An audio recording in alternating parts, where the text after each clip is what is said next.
Hola, buen día. Soy la doctora Dafne Juretich, soy neuróloga, especialista en neurología vascular y hospitalaria. Y la clase de hoy va a ser ataque cerebrovascular. Por definición, el ataque cerebrovascular corresponde a la pérdida brusca de una función cerebral debido a una interrupción del flujo sanguíneo en un área específica del cerebro.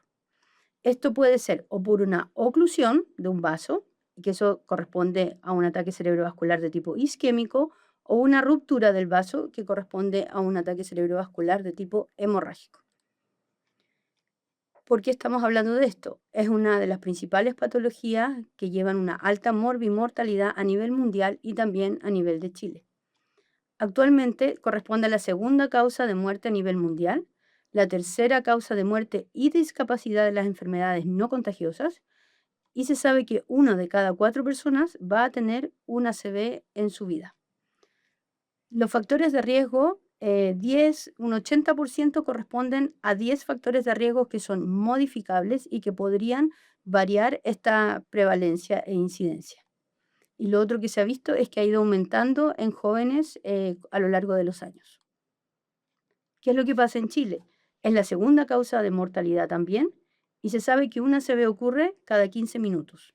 Existen 2 fallecidos por hora y es la segunda causa de discapacidad. El primer estudio epidemiológico en Chile se hizo el año 2005, en el cual se pudo ver que un 65% de los ACV eran de tipo isquémicos y un 23% de tipo hemorragia intraparenquimatosa. El 60% eran pacientes hipertensos y hasta un 20% estaban asociados a diabetes mellitus. Lo otro que se pudo ver es que la incidencia de un primer ACV era de 60 por 100.000 habitantes para ACV isquémico y de 20 por 100.000 habitantes para ACV hemorrágico. Luego, el año 2021, se hizo también un estudio epidemiológico en Ñuble, en el cual se vio que un 80% correspondía del total a ACVs de tipo isquémico y se vio que la incidencia de un primer ACV correspondía a 121 por 100.000 habitantes, ¿ya? Y de ellos, los isquémicos correspondían a 100 por 100.000 habitantes, con una letalidad que podía llegar al 24% a los 30 días. Los factores de riesgo son muy importantes porque son los que nos van a dar nuestra probabilidad de tener una ACV a corto y a largo plazo. Se dividen en modificables y no modificables. Dentro de los modificables, el principal es la hipertensión. La hipertensión está en el 35 hasta un 70% de todos los ACV y esto aparte conlleva a otras patologías como lo son patologías cardíacas como hipertrofia ventricular izquierda y además aumenta el riesgo de desarrollar fibrilación auricular por la dilatación de la aurícula izquierda. El tabaquismo también se sabe que aumenta el fibrinógeno, aumenta el colesterol, los triglicéridos y la agregación plaquetaria. Por lo tanto, aumentaría la formación de trombo en la placa aterosclerótica, ¿ya? Y recién a los 5 o 10 años de haber suspendido el hábito de fumar, se disminuye el riesgo igual al resto de la población que no fuma. La diabetes, esta duplica el riesgo de ACV, aumenta la probabilidad de dislipidemia, especialmente en triglicéridos, y también se ha visto que aumenta la agregación plaquetaria y la aterogénesis, ¿ya? A mayor tiempo de enfermedad, mayor riesgo. La dislipidemia, como ya hemos visto, también aumenta el riesgo de ACV, principalmente de tipo trombótico. Como les decía, hay 10 factores de riesgo que son modificables y que son responsables de hasta un 80% de la carga de la enfermedad.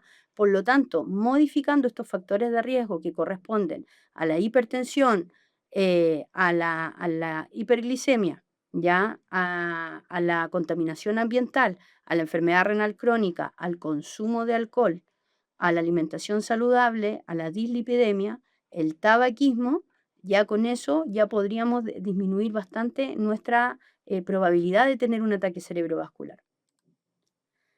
Después están los factores de riesgo no modificables, de los cuales la edad es el factor principal. Ya todos los pacientes, o sea, sobre 35 años, cada década se triplica la incidencia de un ACV, ¿ya?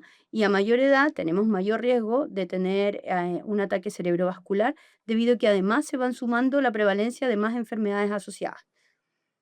Con respecto al sexo, se sabe que la terapia de reemplazo hormonal y el uso de anticonceptivos orales también predisponen a ataque cerebrovascular en mujeres y se sabe que a los 50 años la incidencia es casi igual en hombres y mujeres, pero a edades mayores aumenta mayor el riesgo en mujeres, ¿ya? La raza también es un factor no modificable importante. Se ha visto que hay mayor incidencia de ataque cerebrovascular en raza negra, principalmente por la prevalencia de hipertensión y de mayor refractariedad al tratamiento. Luego están los hispanos y por último caucásicos. Hay otro tipo de factores que son enfermedades de tipo genéticas, como el CADASIL, el MELAS, algunas trombofilias que también hacen más propenso a tener una ACV, pero son más raras.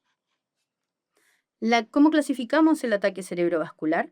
Existe una clasificación que es la más ampliamente usada. Existen múltiples clasificaciones, pero la de Toast es la más usada actualmente. Esta nace de un estudio que fue hecho en 1993, que se hizo para probar un tratamiento antes de que existiera el trombolítico, pero que este tratamiento no dio frutos, pero sí se pudo clasificar el ACV en estas formas que vamos a ver a continuación y es lo que se usa principalmente en la actualidad. Tenemos los ACVs de tipo embólicos, donde vamos a tener un mayor compromiso a nivel de la corteza y van a ser de una forma en cuña o triangular. Tenemos los de tipo trombóticos, que son los de grandes vasos, enfermedad de grandes vasos o de estenosis intracraneal, en la cual podemos tener infartos de ambos tipos, tanto trombóticos como embólicos, a nivel de la corteza. Los lacunares, que son causados por lo que se denomina la enfermedad de pequeño vaso, que esto se causa cuando hay daños a nivel de los vasos penetrantes y por lo tanto vamos a tener ataques cerebrovasculares a nivel de subcortical, en los ganglios basales, en el tronco encefálico, pero nunca en la corteza ni en el cerebelo, solamente en territorios profundos que son donde llegan los vasos penetrantes de la ACM, de la ACA y también de la arteria basilar de la circulación posterior. Luego tenemos los ACVs de tipo criptogénicos. Criptogénicos le decimos cuando ya hicimos todo el estudio neurovascular inicial, que quiere decir el estudio de vasos de cuello, ecocardiograma y holter de ritmo, y no encontramos una etiología como causa de este ACV. Y hay otras causas que son más extrañas, que son menos frecuentes, pero que igual las vemos, que están disección, la enfermedad o más que nada síndrome de Moyamoya, trombosis venosas cerebrales y las vasculitis. Otra forma de clasificar el ACV que es más fácil y más rápida, en isquémico y hemorrágico. Y esto es lo que denominamos en la ley del 20%. En global, un ACV podemos decir que los isquémicos corresponden al 80% del total de los ACV y los hemorrágicos a un 20%. ¿Ok? Esto obviamente varía según la localidad, la geografía, país a país o incluso dentro del mismo país. Y luego vamos a dividir el isquémico en las anteriores clasificaciones que yo les había comentado, que son embólico, trombótico, lacunar, criptogénico y cada uno también correspondiendo aproximadamente a un 20%. También varía según la localización geográfica, pero aproximadamente tienen la misma proporción. Ahora vamos a hablar un poco de anatomía. La anatomía cerebral se divide en dos, principalmente en el territorio anterior, que está acá, que depende de la carótida común y la carótida interna, ¿ya? Y que se divide a su vez acá en la arteria comunicante anterior y en la arteria cerebral media. Luego tenemos lo que denominamos al territorio posterior o vértebro basilar, que depende de las dos arterias vertebrales que vemos acá, que se unen para formar la arteria basilar y que a su vez termina en las dos arterias cerebrales posteriores. ¿Ok? Estos dos sistemas, tanto anterior y posterior, están unidos a través de esta arteria que se denomina arteria comunicante posterior y formando lo también conocido como polígono de Willis. Acá podemos ver que existen penetrantes que salen desde la arteria basilar, que van hacia a irrigar el tronco encefálico, y las arterias que van a irrigar el cerebelo, como lo son la cerebelosa superior, la cerebelosa anteroinferior y la cerebelosa posterior-inferior. Muy importante de reconocer la anatomía, ya que cada una de ellas irriga una zona en específico del cerebro y esto nos va a ayudar a localizar la lesión. Como pueden ver, acá en amarillo corresponde todo el territorio que está irrigado principalmente por la arteria cerebral media. Lo que está en rojo está irrigado por la arteria cerebral anterior, que corresponde a la zona frontomedial, y lo que está en verde a la irrigación del territorio vértebro-basilar o posterior por la arteria cerebral posterior. ¿Ok? Entonces, lo importante es que la arteria cerebral media irriga hasta al menos 2/3 de cada uno de los hemisferios, siendo la que tiene mayor representación a nivel de territorio vascular. Otra cosa importante a recordar es que a nivel frontal se encuentra la denominación del homúnculo motor. También existe el homúnculo sensitivo, pero principalmente vamos a ver acá en un corte coronal de la corteza frontal del área motora cómo se corresponde el homúnculo, donde hay representación, si pueden ver acá, de la pierna, principalmente en la parte frontal medial, que es la que está irrigada por la arteria cerebral anterior, y como a nivel frontal lateral, que está acá, esta mayor representación de la mano y de la cara. Y eso nos va a ayudar cuando veamos la semiología y examinemos al paciente a localizar dónde podría estar la lesión. Asimismo, es como le decía a través de la semiología que existen los síndromes vasculares, ¿ya? La arteria cerebral anterior irriga todo lo que es el lóbulo frontal, mesial, prefrontal y el área motora suplementaria. Por lo tanto, si nosotros tenemos una alteración o tenemos un ACV que comprometa la arteria cerebral anterior, lo que vamos a tener como clínica es una hemiparesia contralateral que va a ser disarmónica. Eso quiere decir que va a afectar una extremidad más que otra, y en este caso va a ser la crural, o sea, la pierna contralateral a la lesión, y luego la cara y el brazo. ¿Ok? Entonces vamos a tener una hemiparesia contralateral de predominio crural. Y también vamos a tener una hemihipoestesia que también va a ser disarmónica, es decir, no va a ser simétrica, de predominio crural, pero va a ser facio-brachiocrural. Podemos también tener incontinencia urinaria, porque acá se encuentra el lóbulo, está irrigado, el lóbulo paracentral, que tiene que ver con el control central del esfínter urinario, y podemos encontrar otro tipo de alteraciones que tienen que ver más con la parte prefrontal, tienen que ver con la bulía, alteraciones de la emisión del lenguaje en algunos casos y apatía. Luego nos encontramos con el síndrome de arteria cerebral posterior. Esta irriga el lóbulo occipital, temporal medial, tálamo y mesencéfalo. ¿Ya? Por lo tanto, en este caso, cuando tenemos un ataque cerebrovascular que compromete la arteria cerebral posterior, vamos a tener principalmente una alteración visual, lo que se denomina como una hemianopsia homónima contralateral por la afectación de la vía visual. Además, podemos tener una amnesia por afectación de la zona del temporal medial y una hemihipoestesia contralateral si es que tenemos alteración a nivel del tálamo, que tiene núcleos predominantemente de tipo sensitivos. Acá vemos cómo la arteria cerebral media se divide también, y esta parte se divide en diferentes porciones, siendo la parte horizontal lo que denominamos como M1, la parte vertical M2, luego la parte opercular M3 en verde y luego M4. Y es así como partimos desde la zona más proximal hacia distal en la corteza. Entonces, con la arteria cerebral media podemos tener tres tipos de síndrome. Uno es la arteria cerebral media completa. Si es que la arteria está ocluida a nivel proximal, es decir, en M1, vamos a tener una afectación de toda la irrigación de esa arteria a nivel de hemisferio, ¿ya? Por lo tanto, va a afectar la corteza frontal, temporal, parietal, ganglios basales de esa zona y el brazo posterior de la cápsula interna.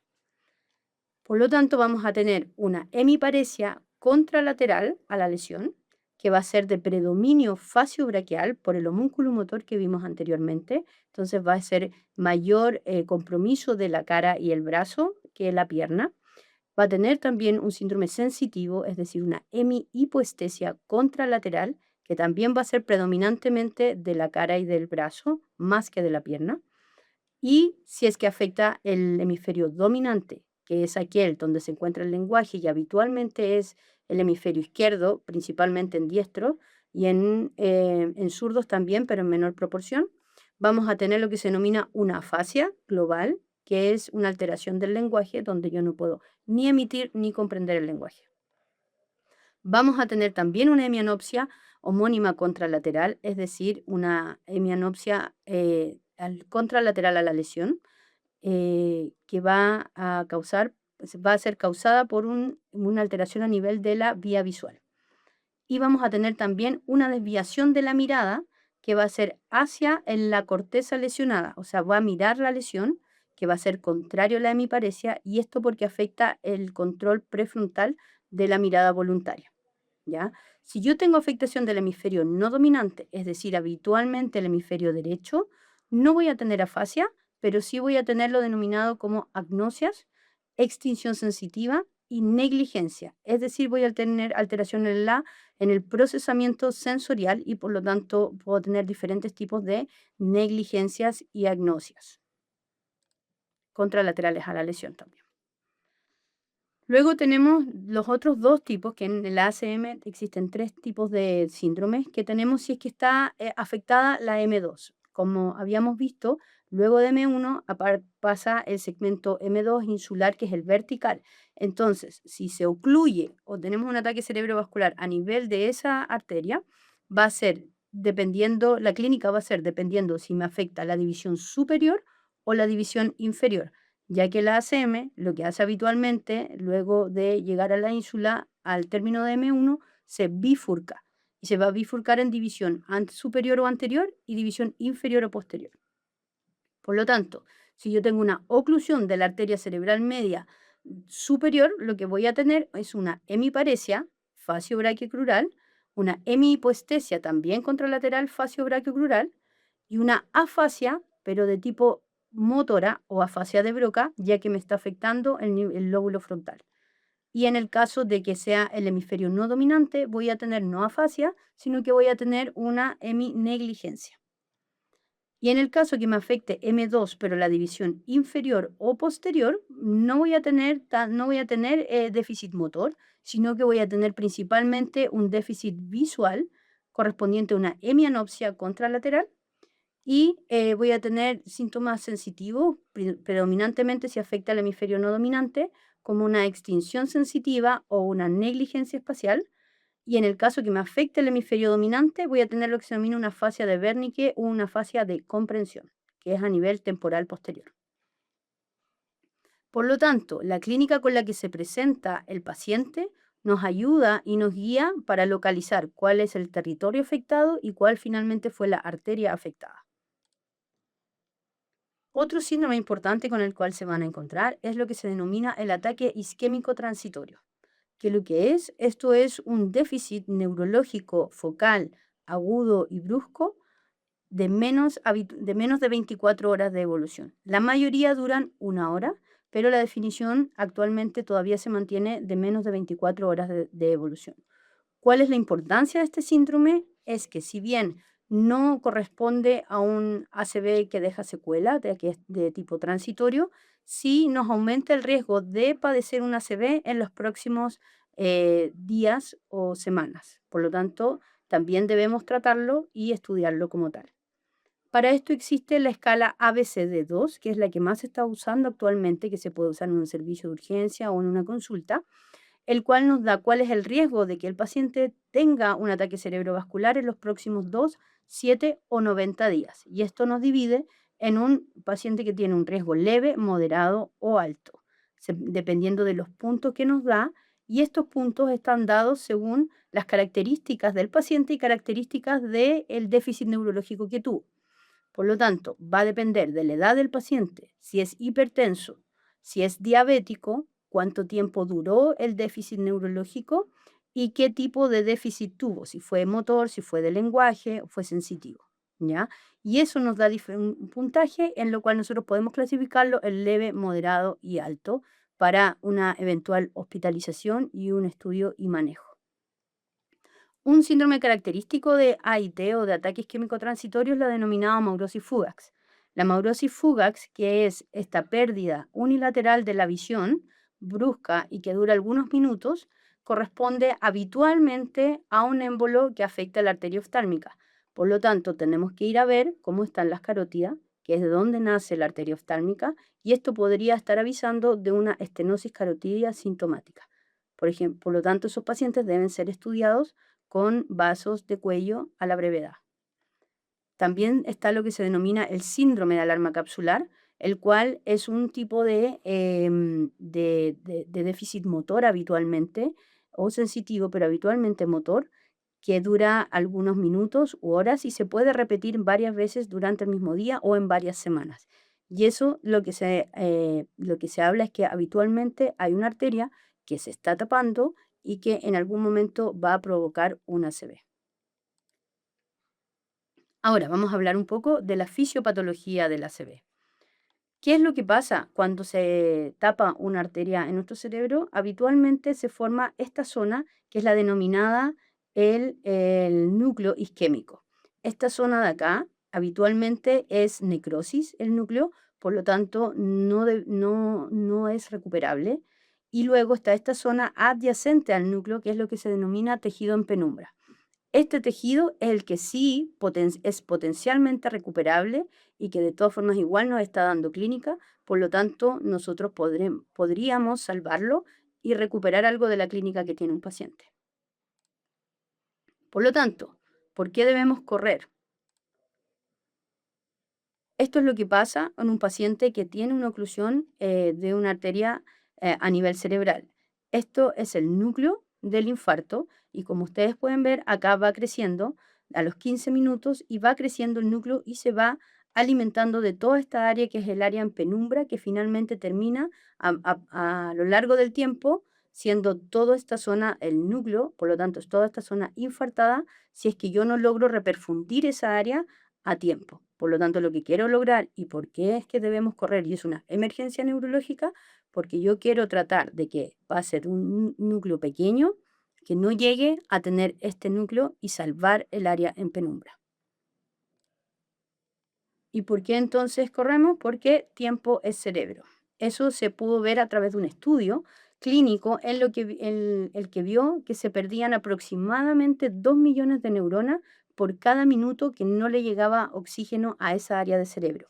Por lo tanto, cada minuto cuenta, cada minuto, segundo y hora cuenta en un paciente que está sufriendo un ataque cerebrovascular, ya que esto conlleva a mayor secuela y mayor daño a nivel de parénquima.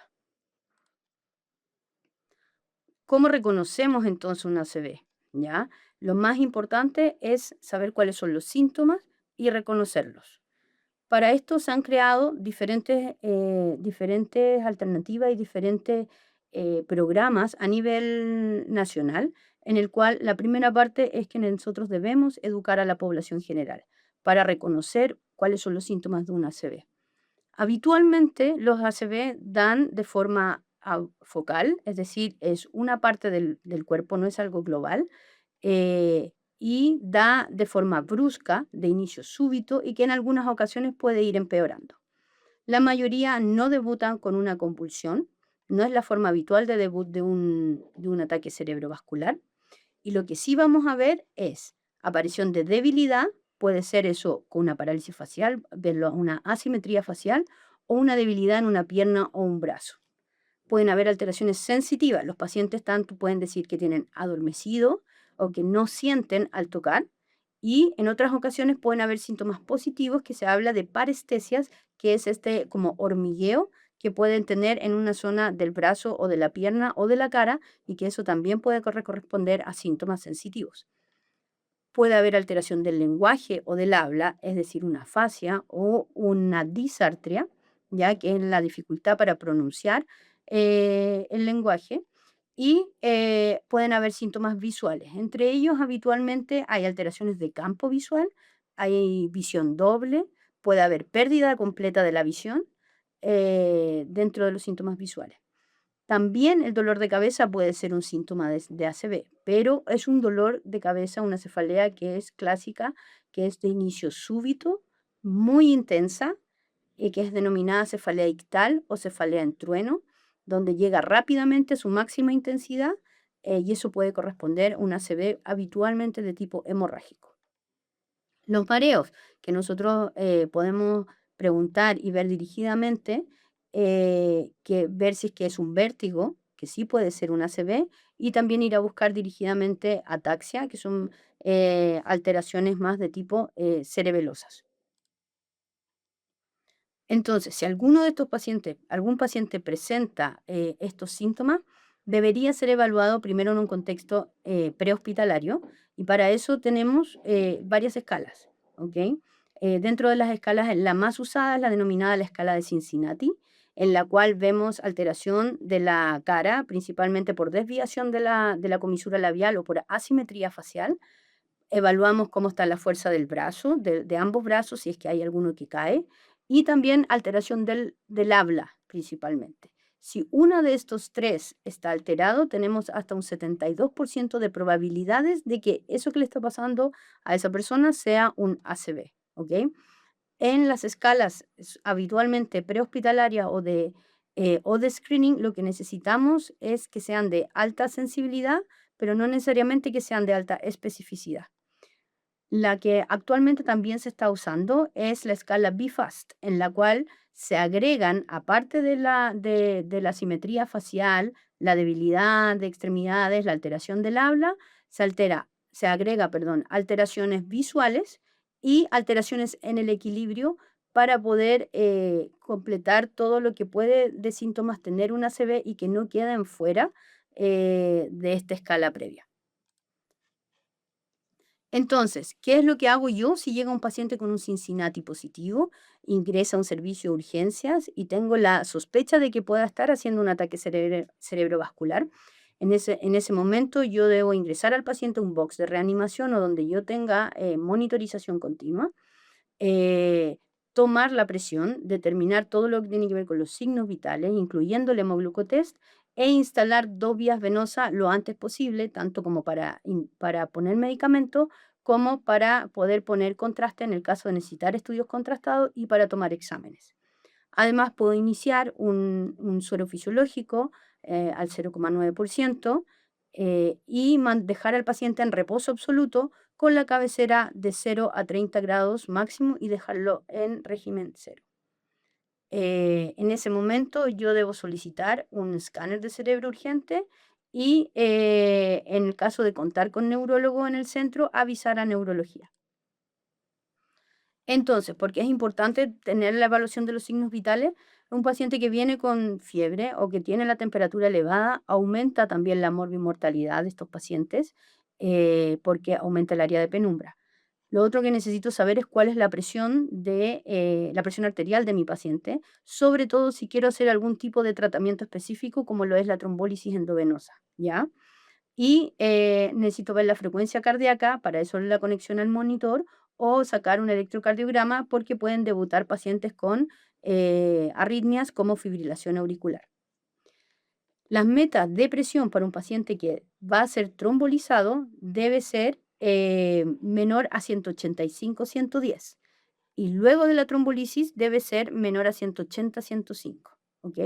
En un ACV que no va a ser reperfundido ni trombolizado, se debe mantener una presión permisiva de hasta 220/120, no bajar más de 30% el primer día del ACV y nunca bajar la presión antes de tener el escáner de cerebro para descartar si es un ACV isquémico o hemorrágico.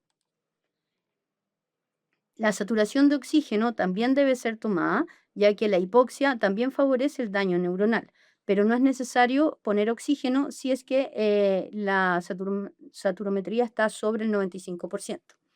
Y es importante tener un chequeo de la glicemia capilar con una meta de 140/180.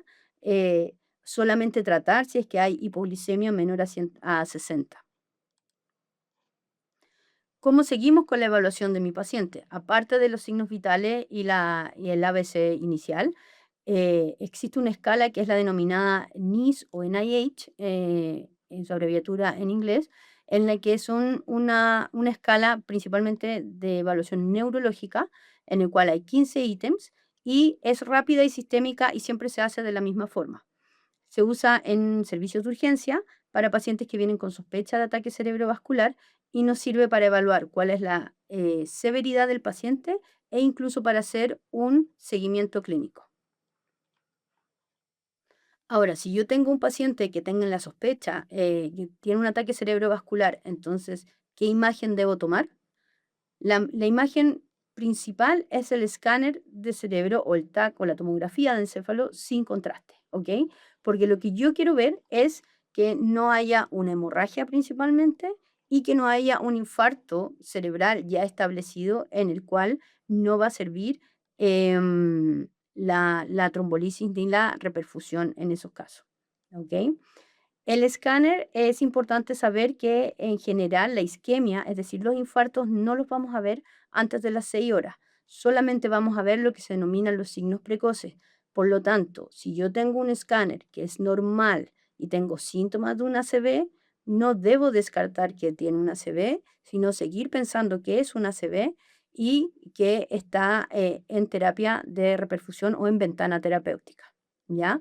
Pero lo que sí y para lo que más importante me sirve este TAC es para descartar la hemorragia intracerebral. Otras cosas que busco en el escáner, como les comentaba, es estos signos precoces de infarto, en los cuales podemos ver cambios en la diferenciación córtico-subcortical, que es esta zona en que se ven menos surcos a un lado, acá en el lado izquierdo que en el lado derecho, y eso me puede estar hablando de edema citotóxico, por lo tanto, de que está ocurriendo un infarto. Y en esta zona, por ejemplo, se ve también alteraciones a nivel de la ínsula o borramiento del núcleo lenticular. Puedo ver la denominada signo de la cuerda o de la ACM hiperdensa, donde en un escáner sin contraste veo que hay una hiperdensidad en la arteria cerebral media que me puede corresponder a un trombo en esa zona.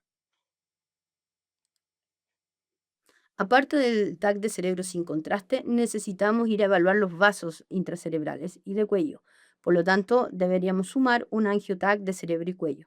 Esto es para evaluar si es que existe, como lo pueden ver acá, una oclusión de un gran vaso, que aquí está tapada a nivel de la M1 de la ACM derecha, ¿ya? Nos sirve además para evaluar cómo está la circulación colateral, cuánto está aguantando esa zona que está sufriendo isquemia y además nos sirve para evaluar otros diagnósticos diferenciales como lo son disecciones cervicales, trombosis venosas, etcétera.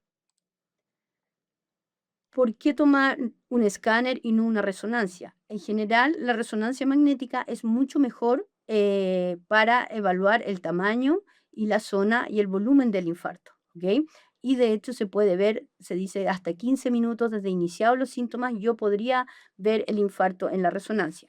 ¿Por qué no lo tomamos entonces como primera opción? Porque la verdad es de baja disponibilidad, no lo tienen todos los centros, no lo tienen todos los centros de Chile. Es más largo de tomar un escáner, puede tomar 2 minutos, en cambio una resonancia con acotada, incluso con secuencias solo para ver ACV, puede demorar 15 minutos.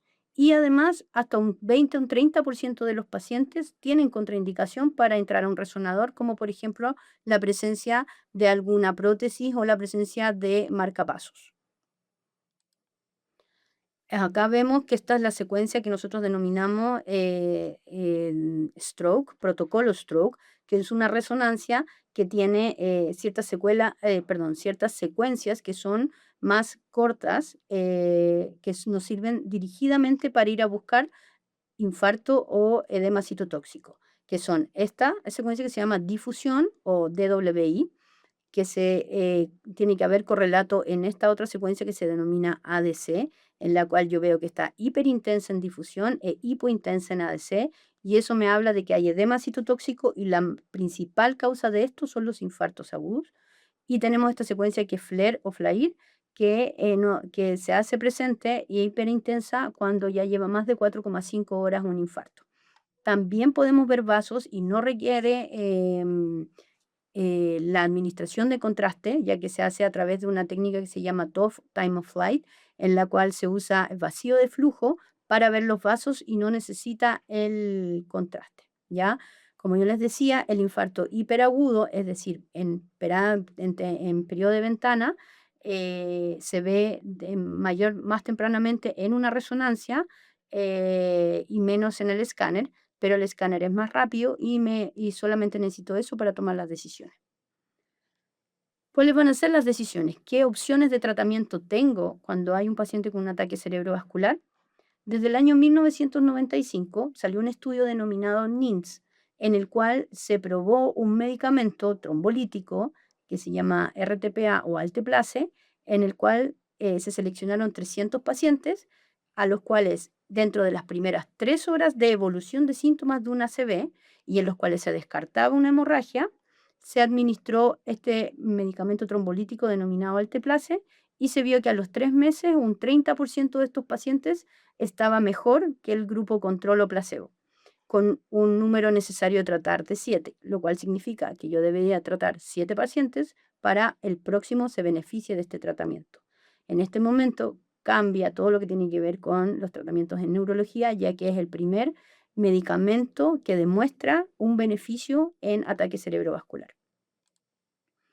En ese entonces se usaba este Alteplase, que es una dosis de 0,9 miligramos por kilo, con un máximo de 90 miligramos, en el cual se administraba un bolo del 10% del total del medicamento y el otro 90% se administraba alrededor de 1 hora en una bomba de infusión continua. Para esto, el paciente tenía que tener menos de 3 horas de evolución de los síntomas y además debía tener una escala de NIS mayor a 4, ¿ya? Y obviamente un escáner que descartara la hemorragia intracerebral. Además, existían varios criterios de exclusión en los cuales nosotros debíamos conocer antes de poder trombolizar a un paciente. Y dentro de ellos estaba la presión arterial, que era lo que yo les comentaba anteriormente, donde si yo tengo una presión mayor a 185, 110, debo tratar la presión antes de tratar al paciente con este trombolítico. Luego del año 95 que estaba el NINDS, aparece un tiempo después lo que se denomina el otro estudio ECAS-3. Este estudio prolongó el periodo de ventana desde 3 horas hasta 4,5 horas. Por lo tanto, habría paso para tener mayor tiempo para trombolizar a los pacientes, ¿ya? Pero en ese momento, aquellos quedaban fuera de esta ventana, los mayores de 80 años, los pacientes diabéticos y en los cuales era un ACV muy extenso. Actualmente, ¿cuáles son los criterios para iniciar este tratamiento, para poder dar el tratamiento de trombolisis endovenosa? La verdad, en pacientes mayores de 18 años, pero las guías actuales de la AJA incluso lo aprueban en pacientes pediátricos. Cualquier paciente que tenga síntomas neurológicos compatibles con un ataque cerebrovascular, que no tenga una hemorragia cerebral, es decir, que no tenga contraindicaciones y que el inicio de síntomas sea menor a 4,5 horas. Entonces, si yo tengo estos criterios, yo puedo trombolizar y tratar a mi paciente. ¿Cuáles son los criterios absolutos de exclusión?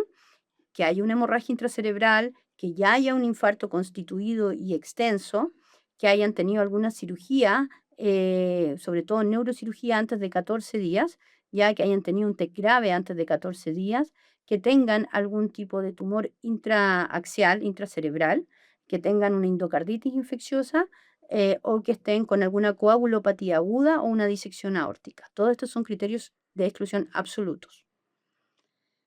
Luego, hace algunos años atrás, empezó a hacerse algunos estudios con otro trombolítico que es una variante del alteplase, ¿ya? Que es el tenecteplase. Este es una variabilidad sintética del alteplase en la cual se cambiaban 3 aminoácidos principales que hacían que tuviera mayor afinidad por el trombo y menos efecto sistémico. Tiene una vida media más larga, por lo tanto podía ser utilizado como bolo sin la infusión continua de 1 hora y era más fácil de administrar. Por lo tanto, los últimos años se han ido haciendo varios estudios para comparar la eficiencia de este tenecteplase en contra del, o sea, en comparación con el alteplase. Esos estudios han logrado evaluar una no inferioridad, es decir, son iguales en tratamiento y resultados al alteplase, por lo cual la nueva guía, tanto de la AJA de este año 2026 y ya la guía de la ESO del año 2023, hablaban con recomendación 1A que el tratamiento indicado para los pacientes con síntomas de ACV puede ser tenecteplase o alteplase, cualquiera de los dos con el mismo nivel de evidencia 1A. Y en la guía de la ESO, de la Sociedad Europea de ACV, dice que podría incluso ser preferido el tenecteplase por sobre el alteplase en pacientes que tienen un vaso grande tapado, porque se ha visto que tienen mayor recanalización en este tipo de pacientes y que sea preferido ya que es más rápido y más fácil de administrar. Entonces, ¿cuáles son los únicos exámenes que yo necesito inicialmente para trombolizar a un paciente? Una tomografía de encéfalo que me descarte una hemorragia y un hemoglucotest para descartar que mi paciente no tenga una hipoglicemia y que en la focalidad neurológica o los síntomas no sean causados por la hipoglicemia en sí. Yo les comentaba entonces que hay tiempo, ¿cierto? Tenemos menos de 3 horas, menos de 4,5 horas, perdón, actualmente, y se habla en el tratamiento del ACV de la hora dorada. Esta hora dorada se refiere a todo el camino que tiene el paciente con síntomas de ACV desde que llega al centro de atención. No debiera demorarse más de 1 hora en tener el tratamiento indicado. ¿Ya? O sea, a los 10 minutos debería estar el paciente siendo evaluado por el médico, llamando al neurólogo a los 15 minutos, a los 25 minutos estar entrando a imágenes y a los 45 minutos, idealmente, teniendo los resultados, viendo los criterios de exclusión y de inclusión, decidir si mi paciente es candidato o no para el inicio de la trombolisis endovenosa. Aparte del tratamiento en sí de reperfusión, existe también la UTAC, ¿ya? Que es la unidad de tratamiento ataque cerebrovascular. Esta unidad es un lugar, un espacio físico dentro del hospital o de la clínica, en la cual son cuidados semicríticos, en la cual cuentan con un monitor cardíaco, y es un lugar en el cual existe el personal que está capacitado para tratar pacientes con ACV. Por lo tanto, no es tanto así la unidad física, sino el personal que esté capacitado para adelantarse a las complicaciones y tratar a los pacientes con ataque cerebrovascular. El que exista una unidad de ataque cerebrovascular es muy importante dentro de los distintos hospitales y las clínicas. Tiene un nivel de evidencia 1A e incluso la Cochrane dice que lo mejor que le puede pasar a un paciente es que pueda ingresar a una unidad de ictus, una UTAC, una unidad cerebrovascular, como se quiera llamar. Desde el año 2015 ya cambió un poco también el paradigma del tratamiento, ya no solo había tratamientos endovenosos, sino que entramos a la época endovascular, ¿ok? Por lo tanto, ya habían tratamientos para hacer trombectomías mecánicas. La trombectomía mecánica se hace y tiene la indicación cuando hay un vaso grande ocluido. Ya estos vasos grandes nosotros nos referimos a la arteria carótida, a la arteria cerebral media a nivel de M1 y la arteria basilar, ya que son lo que han demostrado mayor eficiencia y beneficios de tratamiento en los pacientes con ACV. Esta ventana terapéutica, a diferencia de la trombolisis endovenosa, que es de 4,5 horas, esta puede ser hasta 6 horas, como lo que se denomina ventana clásica, y que yo solo teniendo un escáner más un angiotac y veo la oclusión de la arteria, ya puedo indicarlo antes de las 6 horas. Hay estudios que hablan de la ventana terapéutica extendida, es decir, yo podría llegar hasta 16 o 24 horas de realizar esta trombectomía mecánica en ciertos pacientes, pero para eso necesito estudios más avanzados en los cuales puedo hacer un escáner o una resonancia, pero con una secuencia especial que se llama perfusión, donde yo lo que veo es si existe tejido en penumbra que pueda ser salvable, aparte del núcleo isquémico, que sea más grande y que exista tejido por salvar. Bien, entonces tenemos dos formas de tratamiento actualmente para la ACV, que está la trombolisis endovenosa, que es un medicamento, un fibrinolítico, para intentar disolver el coágulo o el trombo, Y la trombectomía mecánica, que es ya un procedimiento endovascular que se hace en un pabellón de hemodinamia, en el cual se hace a través de vía femoral o radial, se ingresa un catéter y se ingresa hasta el lugar de la oclusión para extraer el trombo. ¿Qué hago yo con mi paciente luego ya que de que diagnosticado un ataque cerebrovascular? Entonces, debo dejar a mi paciente en reposo absoluto, idealmente en cabeza en línea media, 0 a 30 grados, en régimen cero hasta una evaluación por fonoaudiólogo para el trastorno de deglución que muchos de ellos tienen. Y si no existe la posibilidad de tener fonoaudiólogo en un tiempo corto, médico o incluso enfermera pueden hacer lo que se denomina el test de vaso de agua, en el cual yo puedo evaluar si mi paciente está apto o no, por lo menos para tomar líquido y para comer tipo papilla. Debo dejar la administración de un suero fisiológico, debo dejar atorvastatina en dosis altas, lo que habitualmente son 80 miligramos al día vía oral, dejo aspirina 100 miligramos al día, podemos dejar omeprazol endovenoso o vía oral porque es para prevención de úlceras por estrés y dejar siempre indicado como SOS paracetamol en caso de dolor o en caso de temperatura mayor a 37,4. El manejo de la presión va a ser dependiendo de si yo hice trombolisis, o sea, si hice tratamiento de reperfusión o no con mi paciente. Si el paciente no fue reperfundido, la presión que yo voy a manejar como máxima es 220-120, porque debo mantener una hipertensión permisiva por unos días. Y en los casos de ACVs que fueron trombolizados o trombectomizados, la presión debe ser menor a 180-105.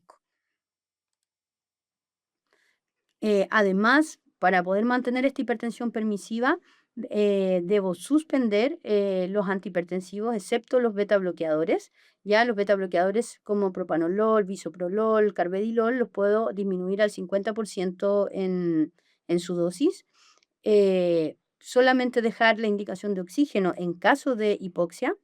Las metas de glicemia con hemoglucotest idealmente por horario, cada 8 horas o precomidas, para una meta de 140-180 y dejar siempre la indicación de tromboprofilaxis. La tromboprofilaxis inicial puede ser con botas de compresión neumática y luego de 24 horas de estabilidad de mi paciente puedo iniciar la heparina de bajo peso molecular, ¿ya? También indicar la neurorehabilitación es muy importante, pero siempre la kinesioterapia empezar idealmente después de 24 horas del ACV, pero de inicio precoz. Luego que mi paciente está estable, viene el estudio de cuál fue la etiología y la causa de su infarto, ya que de eso depende cuál va a ser mi prevención secundaria.